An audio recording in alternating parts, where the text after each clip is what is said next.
齋係呢一道豬腰炒麵就已經足以成為我下一次再嚟嘅理由啦。呢餐3個人合共消費96蚊。大家好，我係有嗰句講嗰句嘅斜槓莊連 Theo。日出前讓街燈安睡，日出後呢，讓我哋出發啦。早上6點半已經喺度營業嘅有意思嘅早餐店呢，其實並唔多。床新沙苑市場之中嘅佢呢，算係其中一間啦。多喜小食店。藏得咧都幾深㗎，但只要相信導航就可以揾得到。門店唔大，餐位唔多，呢個呢，或者都算係開放式廚房嘅另一種表達啩。嚟呢度必食嘅呢，一定係呢一個豬腰炒麵啦。熱氣騰騰嘅樣子，睇落呢就好有食慾啦。食第一啖嗰陣啊，就可以感覺到唔錯嘅鑊氣。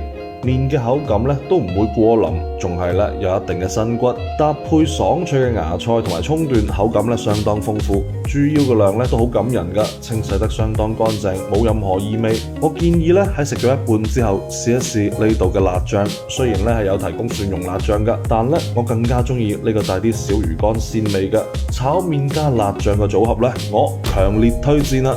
豬肝拉腸同埋豬腰拉腸，唔知道呢個賣相算唔算係大家中意嘅巢皮拉腸呢？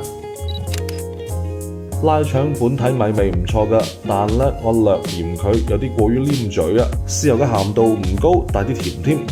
牛肉粥同埋粉腸粥一定要二揀一嘅話呢，我會推薦牛肉粥，因為呢度嘅粉腸醃製水平咧有待提高啊。粉腸整體咧都仲係偏硬㗎，食起身咧有啲嘥牙力。對我嚟講，粥嘅結度咧偏高啊，加入蔬菜粒嘅做法咧都係我比較抗拒㗎，畢竟咧會令到粥入邊咧有菜水味。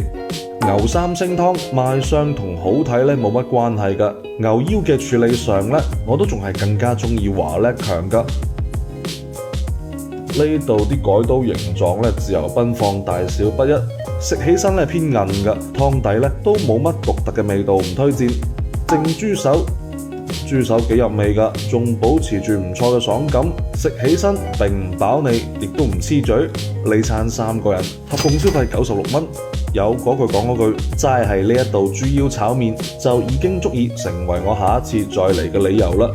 至於其他嘅拉腸啊、粥啊嗰啲呢，就真係見仁見智啦。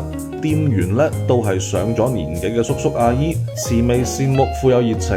一句隨口而出嘅早晨，比起任何早餐啊都要更加暖心。呢個先係服務行業嘅魅力啊！聽住店員同熟客閒話家常，有講有笑咁，氛圍咧相當唔錯，係我心目中有人情味嘅小店該有嘅樣子啊！自費自願嘅 Theo 飯局即日起咧不定期盛行，歡迎新老朋友入群，踴躍參與啊！繼續同我一齊飲飲食食，人生積極，好嗎？